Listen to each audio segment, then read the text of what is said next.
Okay, David, people are pouring in here, so we'll be just a couple minutes.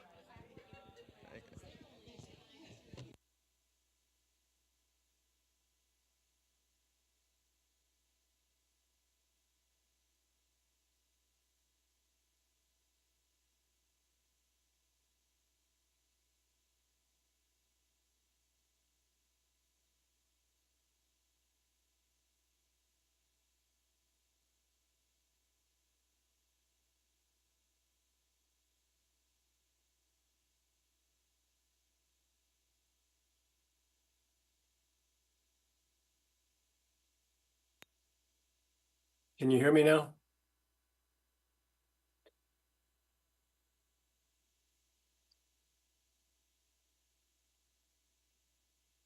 Okay.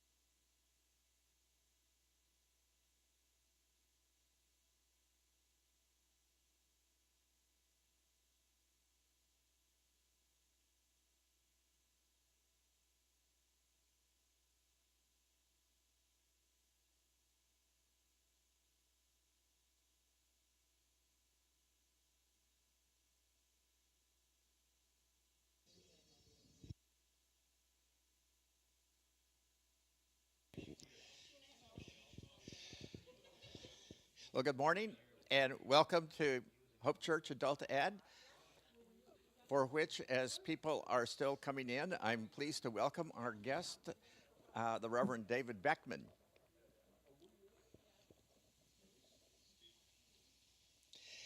David is a Lutheran educated Lutheran pastor who did a graduate degree in economics at the London School of Economics, became an economist for the World Bank, dealing with world poverty situations, uh, educating him to the needs of poor and hungry people around the world, and that led to his becoming the president for 3 decades of Bread for the World from 1991 until 2020, where there he worked with people in government on a bipartisan basis at the highest level to secure food and life support for hungry people in the United States and around the world.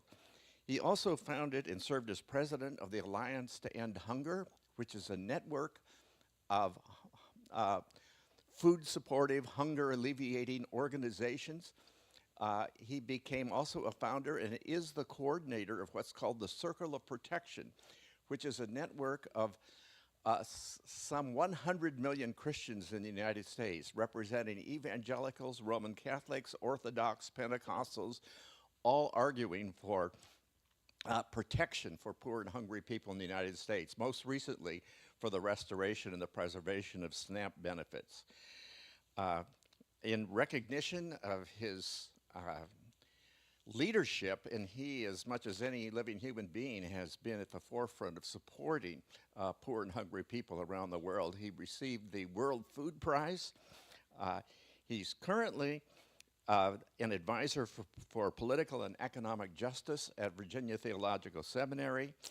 And he's the author of a new book, of which I've invited him here this morning to preview with us, Poverty Abolitionists, Faith, Activism, and Hope for Difficult Times. These are difficult times, and he has a message of hope, and this is a place called Hope. And by the way, his book is now online for pre-order. I pre-ordered mine.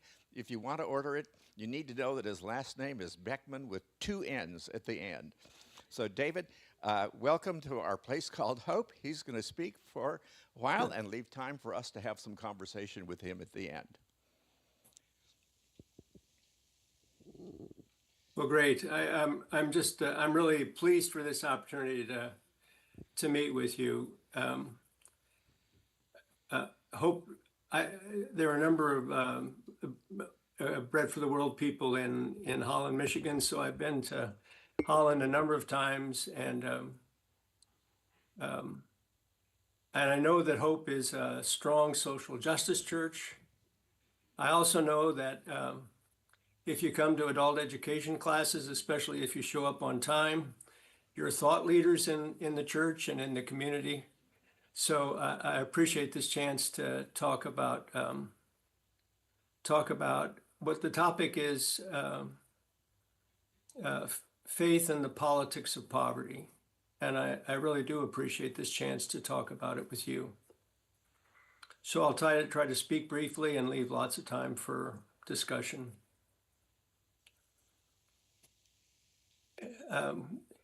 The last recent decades, we've seen extraordinary progress against poverty all around the world, also in our own country. But that progress has slowed down in recent years because of climate change, conflict, COVID. And I think this year it is increasing. Poverty is increasing in our country and worldwide. And that's in large part because of the policies of our government.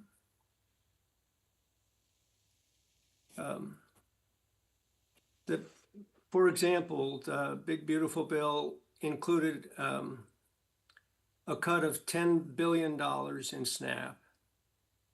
That's roughly equivalent to doing away with all the food banks in the country. Also cuts in other safety net programs and health insurance.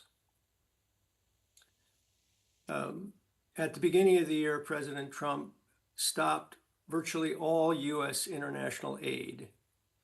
And that decision has clearly increased poverty, hunger, and disease around the world.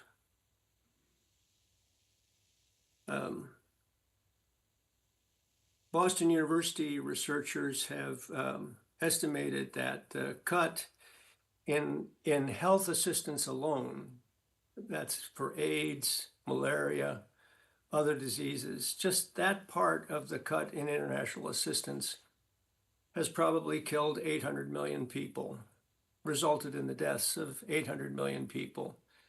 About 400 million of those people were children. We're also in a period of famine and near famine conditions in a number of countries. But the US and following our leadership, UK and France have cut aid. So emergency aid in places like Sudan, Haiti, the Democratic Republic of Congo is being cut back, reduced at a time when we're seeing more severe hunger in the world than in many years, maybe since the early 1980s. For people like us who believe in the God of the Bible, political decisions that make life tougher for people in need are also a religious issue. This is the first Sunday in Advent, and when you get to church, the lessons for today include a passage from Jeremiah and Luke. Both Jeremiah and, in his time, Jesus were in opposition to the political and religious leadership of the day, partly because they were exploiting rather than helping people in need. So what's happening now is not just politics. This really is something that's, in my view, contrary to what we know of God's desires for our nation and the world.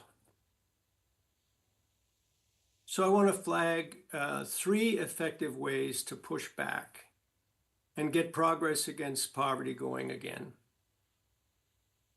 First, legislative advocacy. I've worked in legislative advocacy for the last 35 years.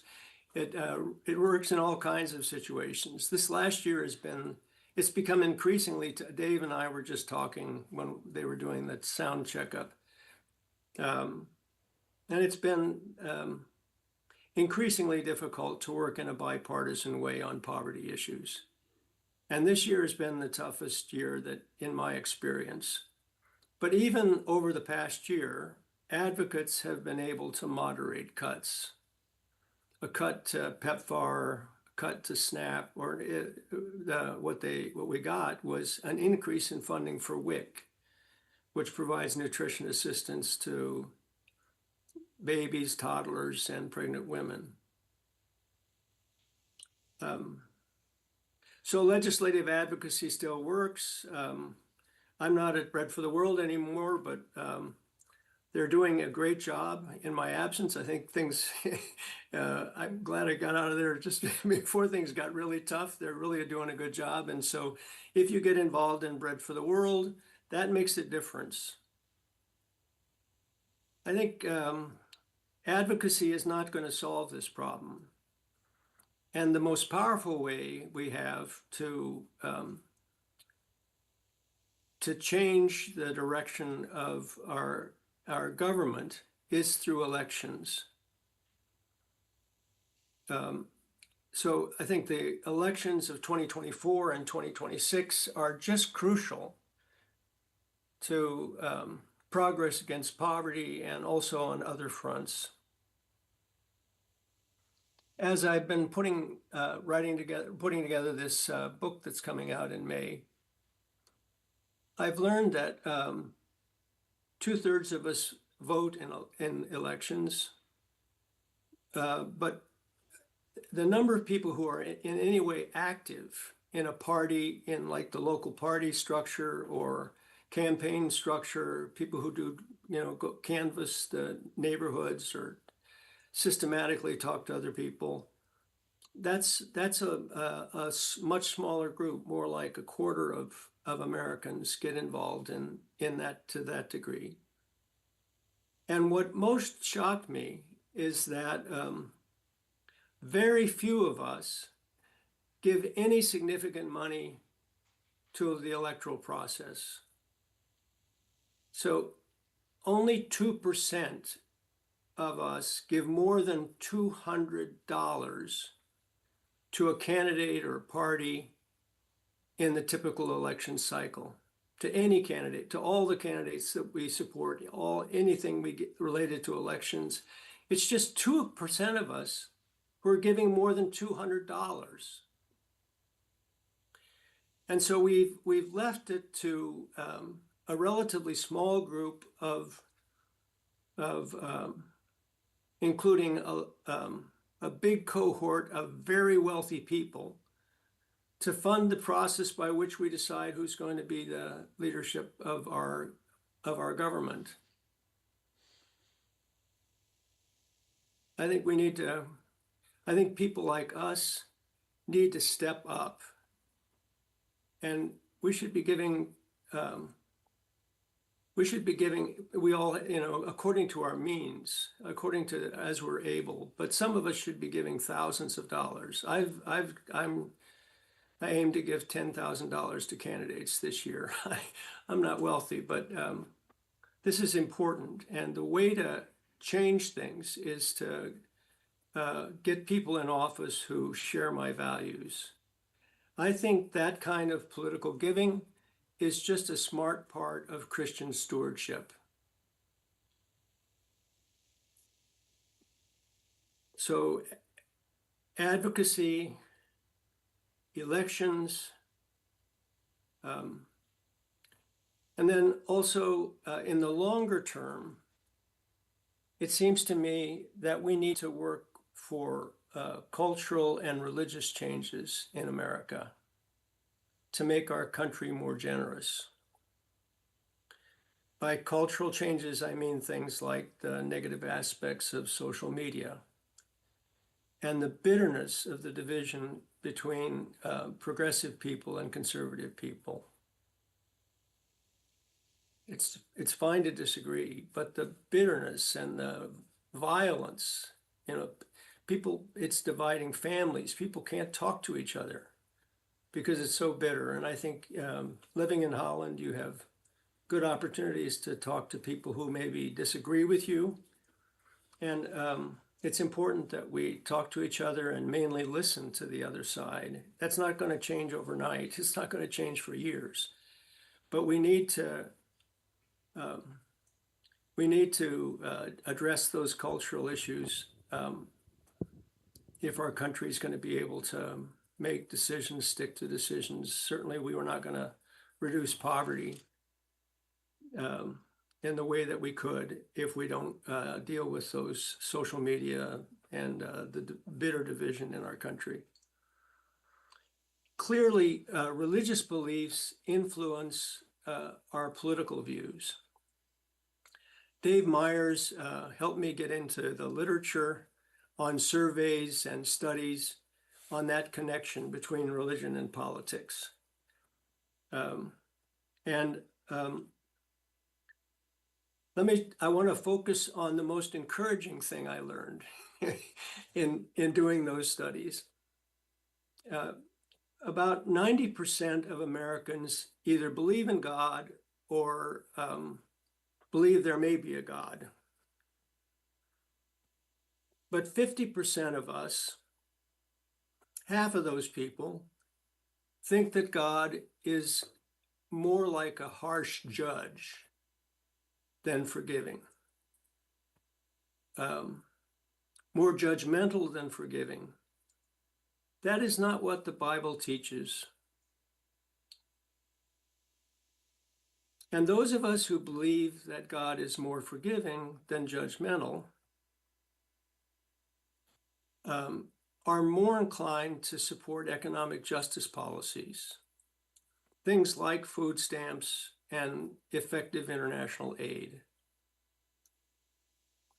So it just may be that preaching the gospel of God's forgiving love for the world may be one of the most important ways that we can make our country more generous and reduce poverty.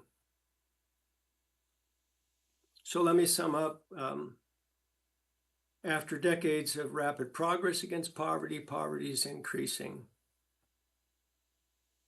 And that's in large part because of the policies of our current government. This is a religious issue. The God of the Bible requires us to be generous, to be careful about poor people as individuals, but also as governments. It's very clear. And then finally, I've talked about 3 ways we can have an impact: legislative advocacy, elections, especially giving, generous, active, and ungenerous involvement in elections, and then cultural and especially religious changes, and specifically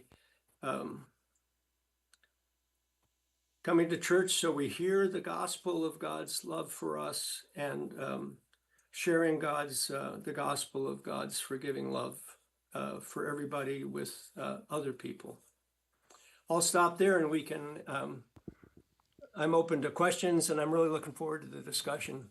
Dave tells me your discussions are great. They are great. Let me just have a little discussion with you before we turn it over to folks to join the conversation. You've talked, David, about encouraging conversation across political divides.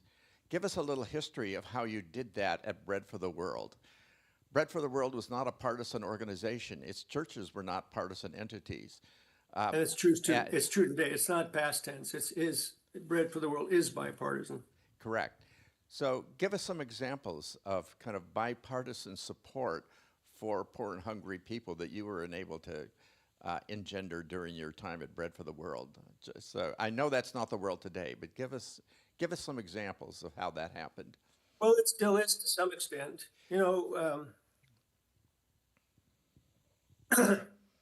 On the issues that we won this year, where we saw moderation in the general trend, I think it was Republicans on the Senate Appropriations Committee, led by Senator Collins, who pushed back against the cut in the virtual elimination of U.S. foreign aid.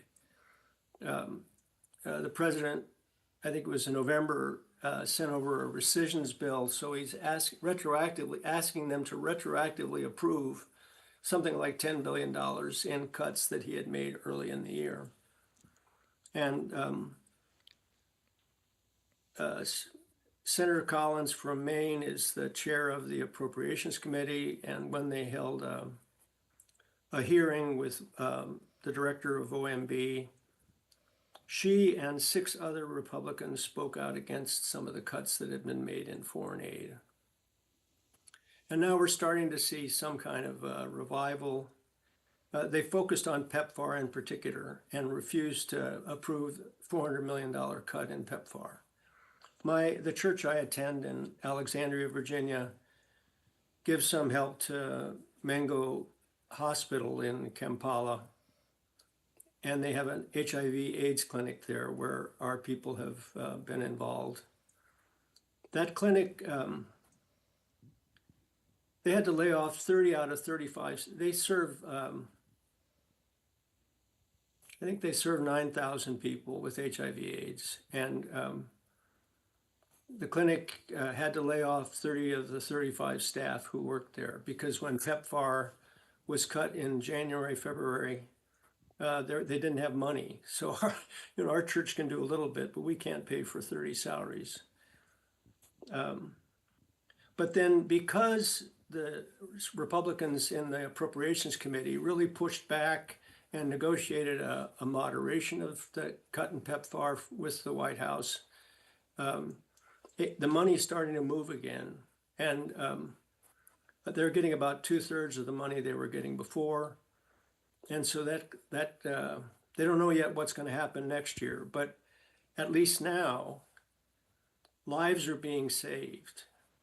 The other risk in that abrupt cut in assistance to HIV/AIDS prevention is there could be a resurgence of the AIDS epidemic in Africa.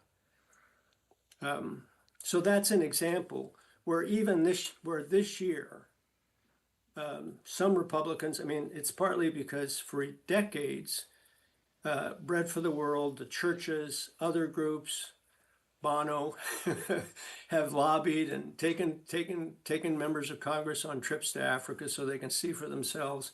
So there is bipartisan support for aid. People on the other side are not ogres.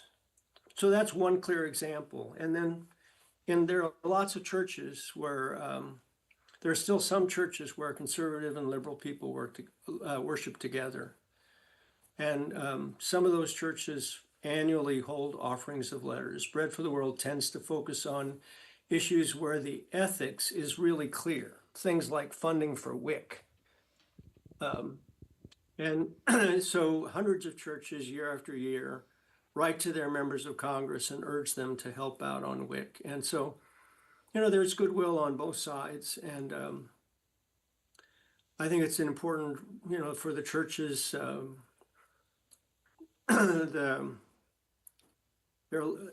it's a great blessing when churches include both Republicans and Democrats in large numbers, and if they can work together on local assistance, but also on policies that can help people on a larger scale. And in your time at Bread for the World, you were able to do that with the support of people like Bob Dole, for example.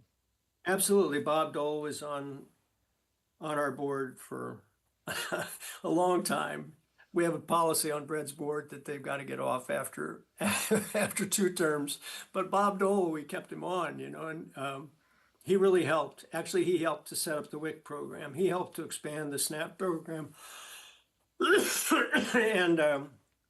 And he became not only a board member, but he sent us $5,000 a year out of his own money. So Bob Dole was tremendous. And the current chair of the Agriculture Committee is Senator Bozeman from Arkansas. I know him well. He's a really decent guy. He cares about SNAP and international food aid. But even somebody like Bozeman, in the current situation, he doesn't step out of line very often. And he's voted for some things that, in my judgment, are really harsh. So it's true that we can work in a bipartisan way and should, but it's also true that it's very tough and it's not going to solve the problem we've got now. It has to be elections and bigger changes in who we are. Why, more than half of all white Christians voted for Donald Trump in 2016, 2020, and 2024. Let me say that again. More than half of all white Christians voted for Donald Trump in 2016, 2020, and 24. It's not just his policies, it's just who he is and how he treats people. I'm stunned. And I think maybe the most distressing thing about the current situation is how MAGA and Christian white nationalism are corrupting religion in America. And we at Hope Church have a couple sessions by a religion professor, colleague of mine, Lynn Jappiga, coming up in February on Christian nationalism. So we're going to be looking at that more deeply. David, have you ever, in talking about children and huge numbers of people dying of hunger and of AIDS unnecessarily, raised this as a right to life issue with conservatives? Yeah, actually. So the other thing that where we had some moderation this year was on funding for WIC. So while they approved this huge cut in SNAP, there's another program that provides surplus commodities for school lunch programs and food banks.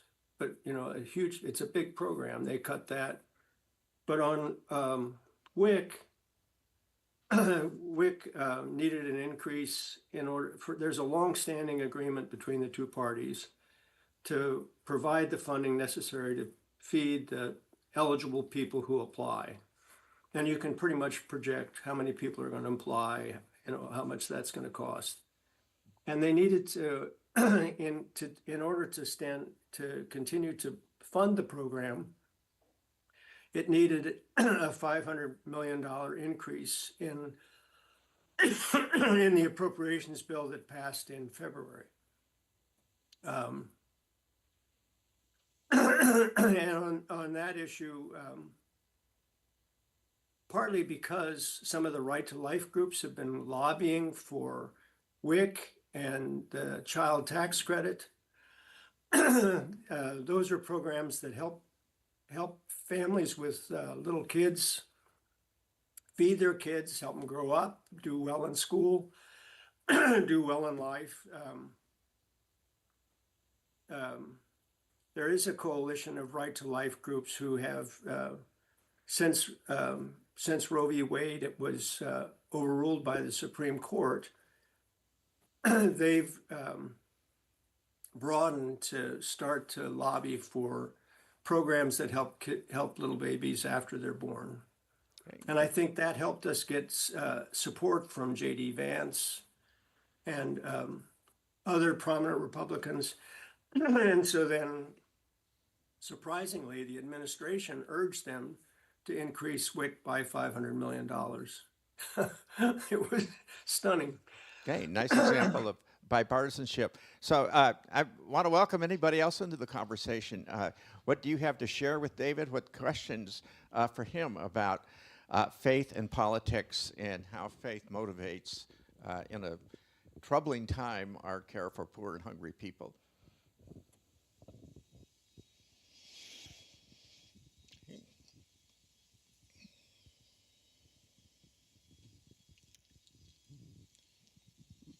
Yeah, I'm sorry, but I'm not sure what PEPFAR stands for. It's the program, it's the, it was called, I don't remember that, but it was President Bush's program to help Africa deal with HIV/AIDS. And it's saved millions of lives. It's been a really successful program. Does it stand for anything? President's Emergency Program, PEPFAR, for AIDS. AIDS relief. It's got to be I don't AIDS know relief. the rest. Thanks for asking. All right, Lois. Lois Boersma. I get oodles of mail from all kinds of political groups, and I don't know how to sort them out, which ones to give to and which not. Um, there's a Democratic Senate, something or other, and a Democratic this, and how do you know what's good and what's not? That's a really good question. I didn't used to give very much. It's relatively recently, maybe 10 years ago, that I started giving money to candidates at all. And then it's after I left Bread for the World that I decided I needed to support Democrats. And so I've been giving more money and all on that side.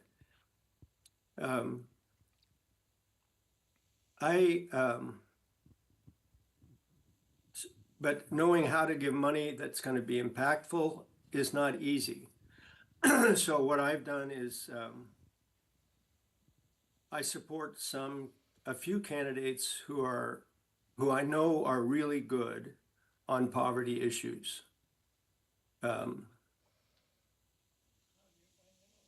I think former Senator Brown in Ohio is running to come back to the Senate.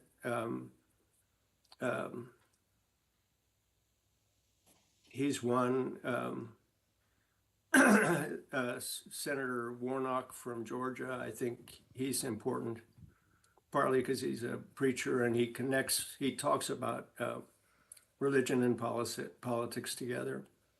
So I give some money to candidates that I know and like, wherever they are running.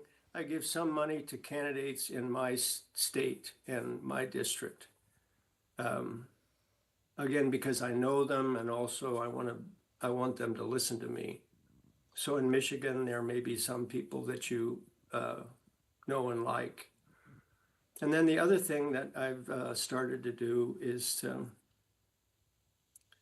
both the Republicans and Democrats have structures that give money in close races for Congress. So one is the Democratic DCCC, Democratic Congressional Coordinating Committee. And let me just talk about that because there's a similar structure in the Senate, and then there's also similar structures in the Republican Party. But the Democratic DCCC, they monitor what's happening in races all across the country, and their focus is on getting a Democratic majority in the House of Representatives, and as big as possible in this next election. So I'm now giving money to them because I think they're looking at races where a little bit of money could help one way or to protect somebody who might get beat or to get somebody who's not in office elected. So I think one way, if you don't know, is if you mentioned Democratic groups, there are those organizations in both the House and the Senate, and I think they're smart. They know what they're doing. They analyze the races, and if you're trying to move the nation, that's one way to contribute.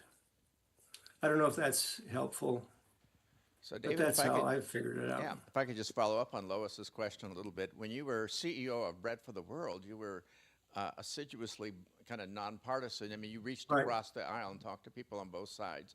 In today's environment, you're sounding a little more partisan this morning. Is your book addressed to Democrats, or is it addressed to people bipartisanly?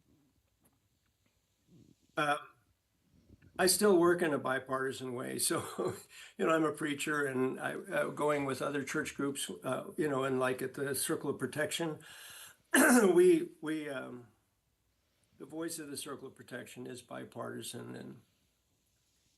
But as an individual, I am a Democrat. I want the Democrats to win because it's just, the Republican Party has been taken over by MAGA, and I find it's certainly for poor people, MAGA has been bad news. So the book is I think, you know, some of the, much of it is, I think, useful for, for people, regardless of their party affiliation. But I say in the book the same thing I just said, that the reality that we live in has pushed me to be more partisan than I'd like to, than I used to be. I just think we need to push back. Right, and yet you're living with the reality that people of faith don't line up with you, at least within white Christianity, as you mentioned earlier. Well, of course, there are a lot of Christians who, a lot of people of faith who do see the connect. I mean, who see, and the Bible's on my side on that issue, on the issue of poverty, the importance of poverty to God, to our faith. And there are a lot of Christians who also see that connection. And the people who have joined Bread for the World over the years, some are Republicans, some are Democrats, but they are deeply committed to policies that will help hungry kids, Right. all of them. They read Matthew 25. They they read Matthew 25, yeah. Right. So, but it is a problem. I find it maybe the most difficult aspect of what's happened in our country is how, you know, it used to be that many churches were bipartisan. That's not so much the case now. The churches tend to divide by party, and in particular, this statistic that white Christians, I think it's among evangelicals, it's 80% vote for Trump. But among Christians generally, Catholics, mainline Protestants, more than half have voted for Trump 3 times now. And I just don't see how. I don't quite understand that. Okay, other comments? Yes, and feel free to push back against David too, if anybody has any Please, questions. please do. Yep. I'm sorry, I'm not prepared to do that Okay, right go ahead. now. So thank you so much for this presentation. When you mentioned the statistics about death by disease, and I knew that the cuts had impacted global disease prevention, but the number 800 up to 800 million, almost 800,000. 800,000. Yeah, 800,000. He misspoke there. Okay, well then I Seemed can like that. happily disagree with you on that number. So nonetheless, 800,000 is incredibly disparaging. And my question is, who would be the lead agency in terms of giving, you know, where our dollars would make the most impact readily to help counter that? Because there's so many parties that need to be involved to change that. Well, you can't solve it through charity. So there are groups that I'm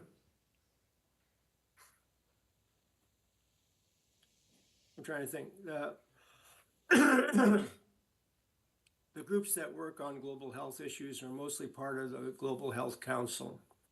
A group like Save the Children or Church World Service, I don't know if they're doing HIV/AIDS, but Church World Service, I think, raises money in mainline churches, Reformed churches.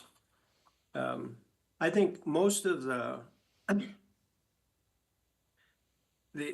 international assistance agencies that have been around for a while, like Church World Service or Save the Children, I'm really impressed with those organizations. They together have developed standards that so a donor can give money to one of those groups and it will help poor people. And some of them focus on health issues. But we can't possibly give money that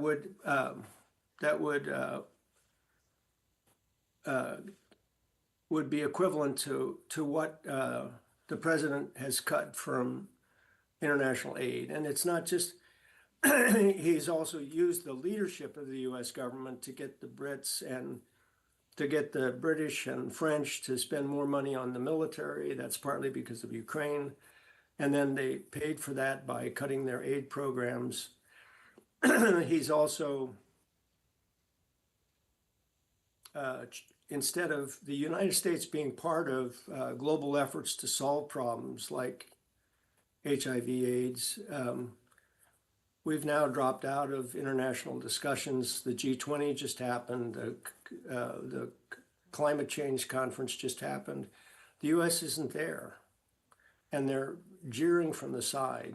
Our nation, our voice is criticizing the rest of the world for trying to solve problems like that. So I don't have a quick answer on AIDS. I mean, what I'm doing is contributing to, it happens that my local congregation is involved in this HIV/AIDS clinic in Kampala. So you can send money to Christ Church in Alexandria, Virginia. They're doing a good job. And I've I've met the director digitally, the director and a couple other staff. I'm on a committee for my local church, and we've talked to them. These are wonderful people. And Mengo Hospital is probably the finest hospital in Uganda. So actually, that's not such a dumb idea. Christ Church in Alexandria, Virginia, that would be a place you could give money to help. So, David, and just following up on my friend Jim's question, there's kind of two ways to address this need. One is direct aid. The other was your shtick as Bread for the World CEO, which is coming back to giving money to advocacy, which, if it influences legislation even slightly, has more effect than all of our direct charitable giving. Yes? Yes, it's true. I think you got to do both. I mean, you know, if people come to your church and they they say they're hungry, you can't say, well, we're working on getting SNAP funding back. You know, you got to help people where they are. And Right. so and also charity there includes this element of relationship that government to government aid doesn't have. But in terms of the magnitude of the impact of policy versus the impact of charity, there's just no question. I'm struck just my own local church's experience. It's a church that provides leadership in our community on emerging issues that increase need, like when there's a surge of refugees into Alexandria, or as the pandemic social assistance programs were shut down by the government. You know, a lot of people were being thrown out of their house, out of their apartments. And my church provides assistance on those issues. But for example, when the pandemic was over and people could no longer get assistance from government assistance to pay their rent as much, a number of churches and synagogues in Alexandria got together to try to work together to try to help those people. But what they decided is we can't help all these people. We're going to help the people who have a job, and if we would pay their back rent, they could continue to pay their rent and not be evicted. So in effect, we did triage, and the people, the poorest people who didn't have that much money were evicted. And so some of them ended up homeless. So I just think if you look at the numbers, there's no question that churches and charities can't do it all. We need to get our government, especially the federal government, to provide that framework in which churches and businesses and other community schools, you know, we've all got to work in different ways. But if you don't have the government framework, you can't get to the end of poverty. Yeah. A couple of things to a preamble. I hear you coughing, and I want you to know we would dismiss you to get a glass of water if that would help. So feel free to do that. I've got a cup of coffee. Would that do Oh, it? yeah. The second thing is following up on Lois's comment about getting mail. If only 2% give, I now understand why I am inundated since I'm one of those 2%, and they know. But I gotta figure that out. I don't understand why political fundraising is so insistent. But on my text, I'm deleting people I really like. I'm unsubscribing I hate to unsubscribe, for example, Sherrod Brown. His mom was a leader in Bread for the World. And he's running for Senate. And so I hate to delete Sherrod Brown from my text, but and I don't understand, from Bread for the World raises money with direct mail. And we learned to be considerate, not to overwhelm people, especially if they would write us and say, I don't want to hear so much from you. We could scale back. I don't understand why political giving is so annoying. But I want to learn that. If you figure it out, tell me. Another a question to follow up too. One of the questions Lois was asking is, how do I know which ones? Which groups do endorsements of candidates that you would recommend we look at to see who they're endorsing? That's number one. And number two, are some of these are actually PACs, aren't they? And often we Yes. hear get PAC money out of politics, and yet, like if there are PACs that support candidates that are fighting world hunger, I want to give to those PACs. So it's kind of an interesting thing about how do I feel about PACs. So those are two questions. One, PACs, and number two, should we look at for endorsements that would guide us?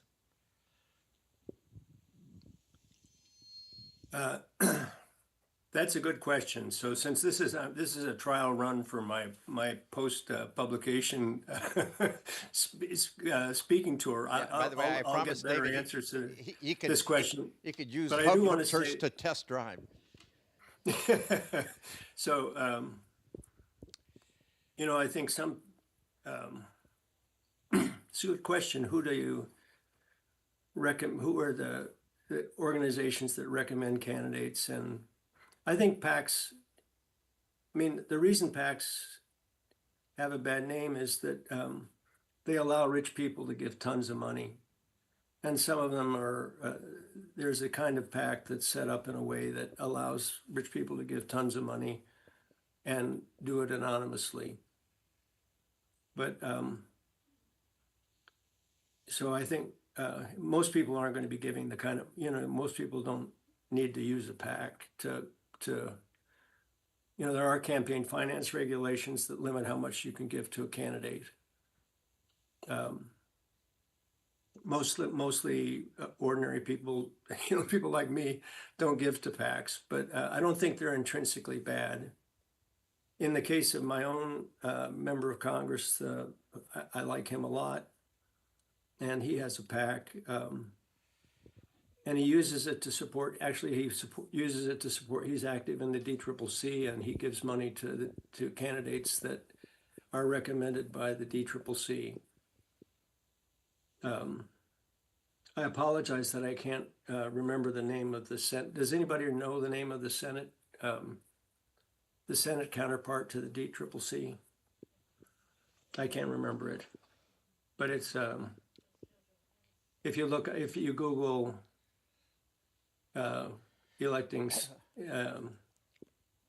electing Republican senators, you'll get the name of that organization. I think, to my own thinking, the important thing is to get a majority in one or both houses, and because there's a lot of pressure on both sides to vote with the party. So it's in a way it's less important. The individual qualities of the senator or representative right now are exactly what they think about this or that, because they'll be pushed by the party. And I don't have good answers to the recommendations for candidates. Some people, there's a group that it's Emily's List that gives money to good Democratic candidates. and there must be one that gives recommends minority candidates. I don't know. I tried to help. I've helped try to set up PACs to give money for international development, and neither of them succeeded. We couldn't mobilize enough money to make it work. So I don't know any groups that focus on candidates who are important to hungry and poor people. That's a really good question. You're giving me two things I got to research. Okay, we have a question in the back, David. Hi. So I don't know how much, like I've only very recently heard about this. So, oh shoot, what was it called? I think there's a piece of legislation going in Congress right now. It's something about like restoring SNAP and like aid to farmers, something like that act. How much have you heard about it, or like how, like, what do you think of that? I don't know about if there's a bill that has both SNAP and aid to farmers in it. I don't know about it. I know there's a bill to restore to restore the provisions in SNAP that were eliminated in the big beautiful bill. I actually know that I think the Democratic senators who voted for the bill that passed Congress last week, I think they were able to secure some protections for both SNAP and WIC as part of the sort of the price for them to cave on the healthcare issue. So, but I don't know about the bill that you're referring to, the description that you gave. I don't know about it, but I think there are thousands of bills introduced in Congress every year, so nobody knows about all of them. Okay, next question, Larry. We are a church that participates with the offering of letters and Bread for the World letters. And I'm gladly sitting there, putting my name on a letter and address and sending it to our representatives, a standard form letter. And from that, I receive a standard form letter from our representatives. From your perspective, can you tell us about the impact and value of that? Feeling like form letters doesn't feel like it's effective. Can you say something about that and then perhaps encourage that? Yeah, you shouldn't just, I don't know how you do it at Hope, but it's better if you write the letter yourself. If you don't have to be an expert on the issue to know that on typically Bread for the World holds up for congregations issues where the the ethical nature of the issue, most times poverty programs get voted down not because people think they're ineffective, it's because they want the money for something else, often for tax cuts. So in church, then you ask people to help restore funding for WIC or PEPFAR, and it's the morality of it's pretty clear. But so in a little, without much time, you can understand, yeah, I agree with this. But then if you put it in your own words and you explain, put your own return address on it. And sometimes, I don't know how you do it at Hope. Some churches do it, handwritten letters. So it's very clear that these are real human beings. If they get form letters, research suggests that those kind of get put in one pile, because they don't know if even a human being's involved. You can generate a lot of form letters to Congress automatically. So if it comes in and it looks like it's a real human being in the district, they get treated in a different way. And then the more you can personalize it, the better, you know, and if you can make it clear why you care so that the legislative aide who looks at it sees, oh, this is, people back home are really concerned about this. Those things make it more impactful. If it's form letters, it has some impact. You know, the member of Congress will get reports on how many letters came in on that issue and what they said. But if you can personalize it, it has more impact. And then if it's your own member of Congress, if 10 people can get a meeting with him, that's very impactful. Thank you, David. Lois. Talk a lot about SNAP all the time, but nobody really explains what SNAP does. So explain Well, SNAP. SNAP is the same as food stamps, but they're not. They used to actually be little coupons, they were stamps. It now comes in on a debit card so that people can take a card to the grocery store and buy their groceries. And it has really strict requirements so that I think you have to be pretty poor to get SNAP. I think most of the people are unable to work because of aid, either because they're children or because they're elderly. And there are work requirements for people of middle age that they've got to, you know, so they're not sitting around, you know, using that free food to live high on the hog. So I think it's really been improved over the years. It used to have a bad reputation, but both the Bush and the Obama administration worked to tighten it up, partly by using debit cards. You know exactly what people are buying. And I think the error rate, that is mistakes when people get a little bit too much or too little, is like 6%. I'm guessing that people cheating on taxes is a lot higher than that. So I think this program, the SNAP food stamp program, is a really effective way to get significant nutrition assistance to poor people. Most food banks nowadays help people sign up for SNAP because at a food pantry you can get a couple bags of groceries, but that's not going to feed your family for, you know, if you're poor. If it's a single mom with a baby and she really can't work, can't afford childcare, she needs food assistance on an ongoing basis. So SNAP program can provide her a lot more food assistance than food pantries can. Thank you, David. That's an excellent answer. Our time is winding down here. I want to ask just two concluding questions. First, as you look back on your 30 years with Bread for the World, what are you most proud of? What were its greatest achievements? I need a quick answer here.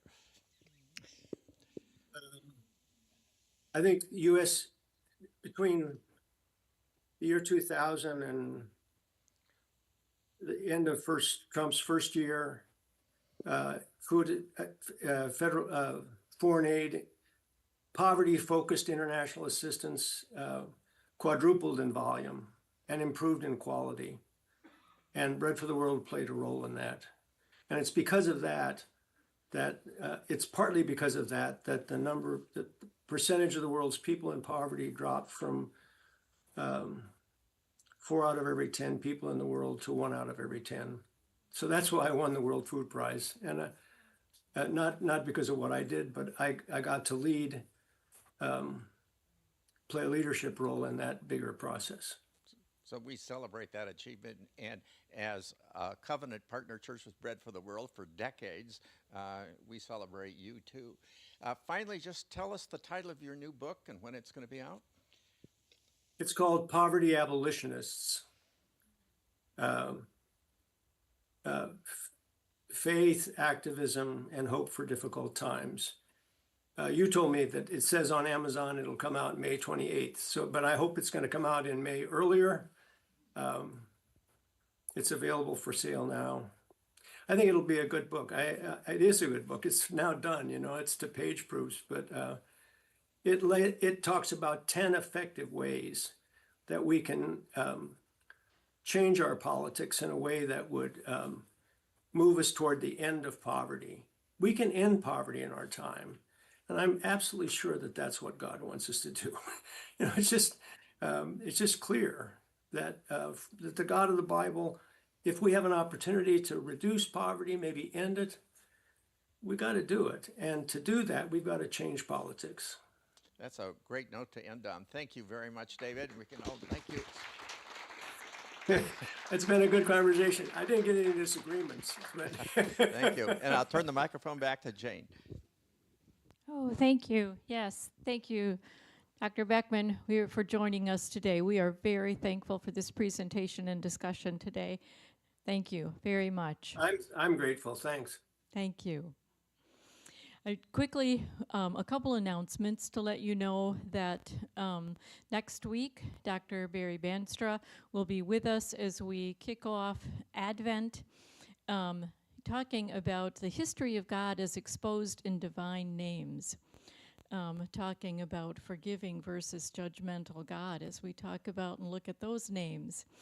Barry will be with us for the first Sunday of Advent next week.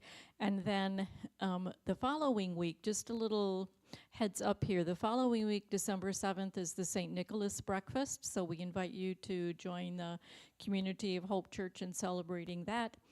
And then Dr. Barry Banstra will be back again on December 14th for the second session. And then Adult Ed will take a 3-week break. And we will be back in January with our community partners in those discussions. So that will be happening. But first of all, you see this lineup at the kitchen, and you see these tables right here and back there. That means it's Pizza Sunday. So we need 3 rows, 5 tables each, with 8 chairs around each table. And if you could do that real quick, we'd be really happy. Thank you. Thank you.